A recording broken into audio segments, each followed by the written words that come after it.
datang dalam podcast psikologi bersama saya, Caroline Bulin, yang akan menemani teman-teman semua selama beberapa menit ke depan. Kali ini saya nggak bakal sendirian, saya bakal ditemani oleh salah satu narasumber yang bisa dibilang anaknya lumayan ekstrovert ya.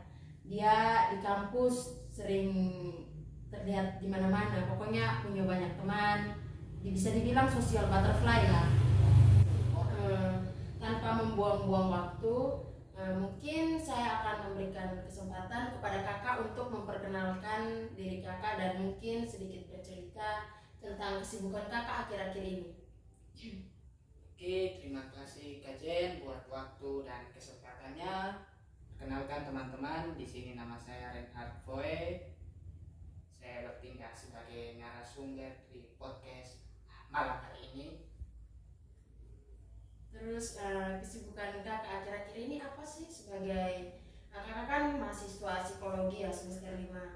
Jadi kira-kira kesibukan kakak selain kuliah, terus mungkin ada aktivitas lain yang kakak lakukan?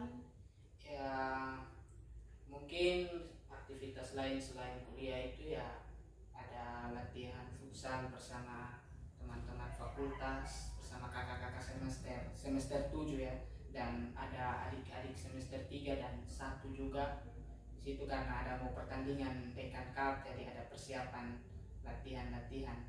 Mungkin kesibukannya selain kuliah itu. Kira-kira apakah latihan kakak latihan futsal itu mengganggu aktivitas kuliah atau tidak? Ya, kalau mengganggu menurut saya sih tidak ya, karena dilakukan saat bukan di jamnya kuliah, ya dilakukan pas di hari libur, yaitu latihannya tuh hari Minggu atau biasanya juga di Kamis sore atau Rabu sore. Tidak apa ya? Tidak terganggu ya? Ya, pokoknya tidak terganggu, masih stabil kuliahnya. Oke, jadi Kak Renat ini mahasiswa psikologi semester 5. Dia sering aktif dalam kegiatan lomba-lomba seperti futsal. Dia anaknya lumayan ekstrovert, jadi tidak ganteng sih sebenarnya. Jangan terlalu percaya diri di sini. Oke, baik. Setelah Kak Renat memperkenalkan dirinya dan menceritakan sedikit tentang kesibukannya akhir-akhir ini, mungkin kita akan masuk ke dalam pembahasan inti kita dalam podcast kali ini. Jadi seperti yang teman-teman lihat pada judul video, podcast kita kali ini akan membahas tentang teknik reinforcement dalam modifikasi perilaku. Mungkin banyak di luar sana teman-teman bertanya, apa sih teknik reinforcement itu? Terus apa sih kegunaannya dalam kehidupan kita sehari-hari? Jadi mungkin karena banyak teman-teman yang belum paham apa itu teknik reinforcement, di podcast kali ini dengan kedatangannya Kak Renat sebagai salah satu mahasiswa psikologi juga, di sini kita akan mengulik lebih dalam tentang teknik reinforcement itu sendiri. Jadi baik, di sini saya akan bertanya-tanya sedikit kepada Kak Renat ya. Saya akan bertanya tentang apa sih teknik reinforcement itu, terus apa kegunaannya dan penerapannya untuk mengubah perilaku individu seseorang. Jadi baik, mungkin kita akan masuk ke pertanyaan yang pertama ya. Di sini Kak Renat mungkin bisa menjelaskan sedikit tentang apa sih teknik reinforcement itu menurut pengetahuannya Kak Renat sebagai mahasiswa psikologi. Oke, baik, terima kasih Kak Jen. Di sini saya akan menjelaskan sedikit tentang pengertian teknik reinforcement menurut yang saya tahu. Jadi di sini teknik reinforcement itu merupakan teknik yang digunakan untuk mendorong konseling ke arah perilaku yang lebih rasional dan logis ya teman-teman. Terus dengan jalan memberikan pujian yang verbal atau punishment.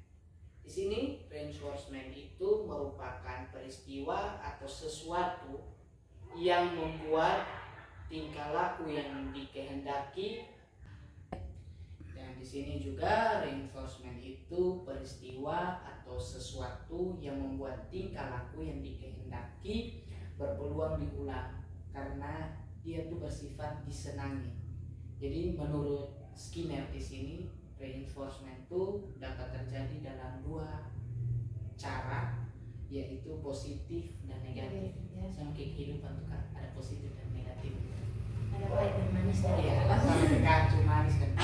Makasih banget. Yang positif itu terjadi ketika respon diperkuat atau dia tuh muncul lebih sering sebab diikuti oleh kehadiran stimulus yang menyenangkan.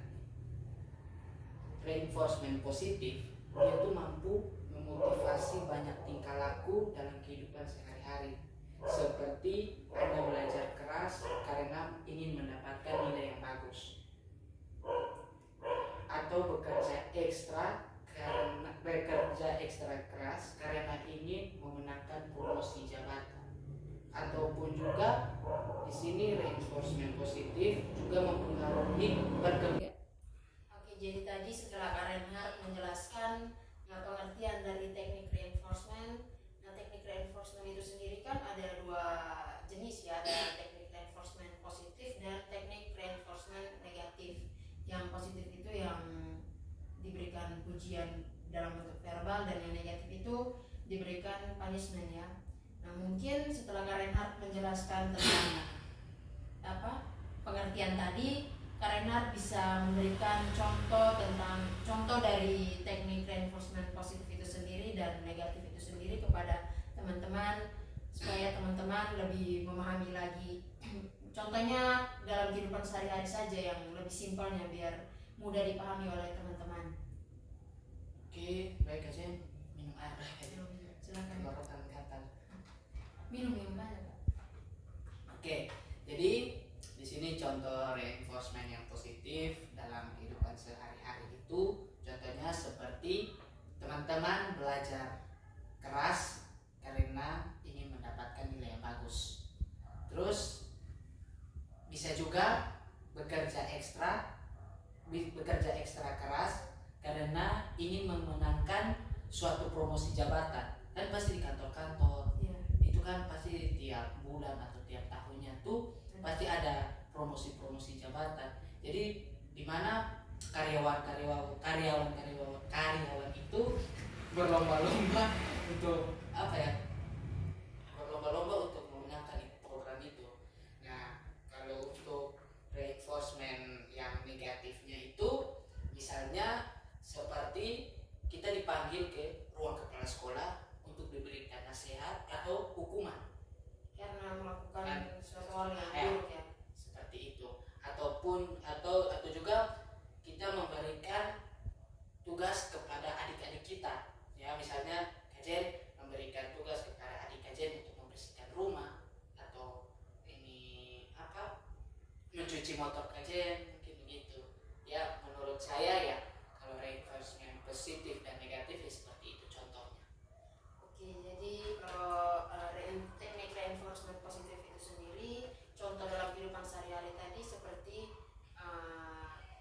para karyawan berlomba-lomba untuk naik jabatan ya. Terus kalau yang negatif, ini siswa atau siswi diberikan hukuman karena melakukan satu tindakan yang kurang terpuji, yang melanggar peraturan sekolah ya. Oke, baik, jadi tadi sudah cukup jelas ya Kak Reinhardt menjelaskan tentang contoh-contoh dari teknik reinforcement positif dan negatif.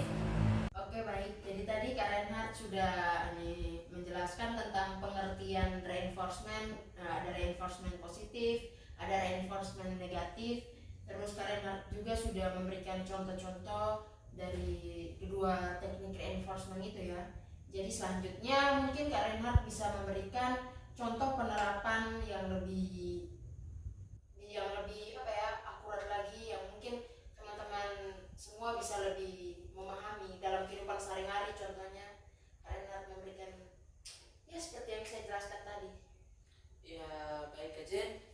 Ini dalam bentuk positif ya. Nah, dalam bentuk positif atau negatif juga, kalau bisa dua-dua lebih bagus lagi, biar teman-teman di luar sana juga tahu ya contoh dari penerapan teknik reinforcement positif dan negatif itu sendiri.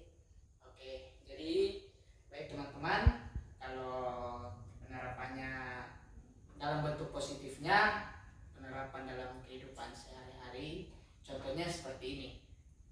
Saya memberikan bukan.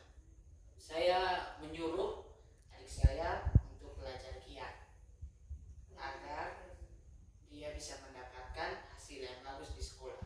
Nah, setelah dia belajar dan dia tiba-tiba pas di ujian atau ada misalnya kayak ada lomba-lomba di sekolah, dia mendapatkan hasil yang baik, di situ nanti saya pasti akan memberikan hadiah begitu. Ya contohnya saya memberikan hadiah seperti permen ataupun kadonya tuh mungkin dalam bentuk memberikan mainan atau barang-barang yang dia sukai barang-barang yang disukai, ataupun mengajak dia jalan-jalan atau mentraktir dia makan. Pokoknya memberikan pujian positif lah. Memberikan pujian yang positif. Terus di situ juga saya juga mungkin akan memberikan senyuman atau memberikan tepuk tangan kepada dia, karena dia saat saya suruh untuk lu harus belajar supaya lu bisa dapat nilai yang bagus. Nah, kalau lu dapat nilai yang bagus, dapat prestasi yang bagus, ya di situ dapat prestasi hadiah. Ya misalnya kan begitu. Kalau dalam bentuk negatifnya, misalkan, oke, baik aja di sini. Selanjutnya tuh teknik reinforcement secara negatifnya dalam kehidupan sehari-hari ya. Kalau menurut saya tekniknya tuh contohnya tuh seperti saya menyuruh adik saya belajar, tapi di sini dia menolak untuk belajar. Di situ saya akan memberi dia hukuman, atau bisa juga saya menasihati dia. Tapi kalau dalam pribadi saya lebih memberikan dia hukumannya tuh bukan saya pukul atau saya ini jewer atau apa itu, tidak, tapi hukumannya itu berupa saya mengambil HP-nya atau melarang dia untuk nonton YouTube atau kayak mengambil barang-barang yang dia sukai. Iya, misalnya seperti itu. Ya kan, apalagi zaman sekarang anak-anak sekarang kan sudah tahu handphone. Nah, kebanyakan kalau dia suruh belajar malah main handphone. Lebih memilih untuk main handphone. Dia malah tidak mau belajar kan. Nanti itu kan mengganggu dia, mengganggu sekolah, mempengaruhi nilainya di dalam kelas, prestasinya juga dalam kelas.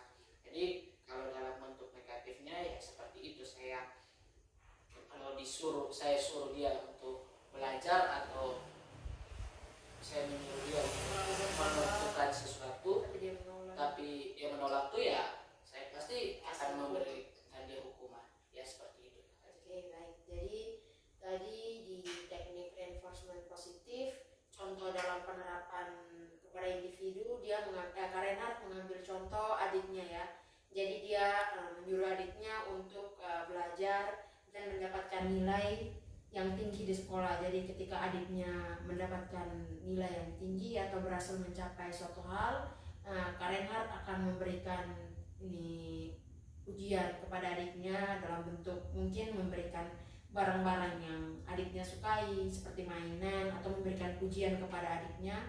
Terus tadi yang Karenhardt bilang kalau contoh dalam penerapan reinforcement negatif itu contohnya kalau Karenhardt menyuruh adik Karenhardt untuk belajar atau melakukan suatu hal yang Karenhardt suruh, tapi dia tidak mengikutinya atau dia malah acuh tak acuh terhadap Karenhardt, Karenhardt akan memberikan hukuman kepada dia. Contohnya tadi mengambil handphonenya atau melarang dia menonton YouTube atau mungkin mengambil barang yang dia sukai ya. Jadi itu contoh penerapan teknik reinforcement positif dan negatif untuk individu dalam kehidupan sehari-hari. Oke, baik, jadi tadi kita sudah bertanya-tanya banyak tentang teknik reinforcement, pengertian dari teknik reinforcement, terus contoh-contoh teknik reinforcement dan penerapannya dalam kehidupan sehari-hari. Jadi mungkin teman-teman di luar sana sudah, mungkin dengan menonton podcast ini teman-teman jadi lebih paham sedikit tentang apa sih arti dari reinforcement, terus penerapannya dalam kehidupan sehari-hari dan kegunaannya. Jadi mungkin ini sampai di sini podcast kita kali ini. Terima kasih kepada Kak Reinhard yang sudah bersedia meluangkan waktunya untuk hadir di sini bersama saya untuk memberikan ilmu baru kepada teman-teman. Mungkin ini membantu teman-teman juga ya. Jadi kalau teman-teman mau menerapkan dalam kehidupan teman-teman sehari-hari, mungkin kepada anaknya di rumah atau kepada adik-adiknya atau kepada saudara-saudaranya, bisa diterapkan teknik reinforcement ini. Oke, mungkin sampai di sini saja podcast kita kali ini. Terima kasih kepada teman-teman semua yang sudah menonton. Mohon maaf ya, jadi mungkin selama podcast tadi banyak candaan yang kita berdua lakukan karena ya beginilah, kita YOLO sekali di sini. Jadi seperti itu. Terima kasih teman-teman semua. Terima kasih. Kasih. Wah.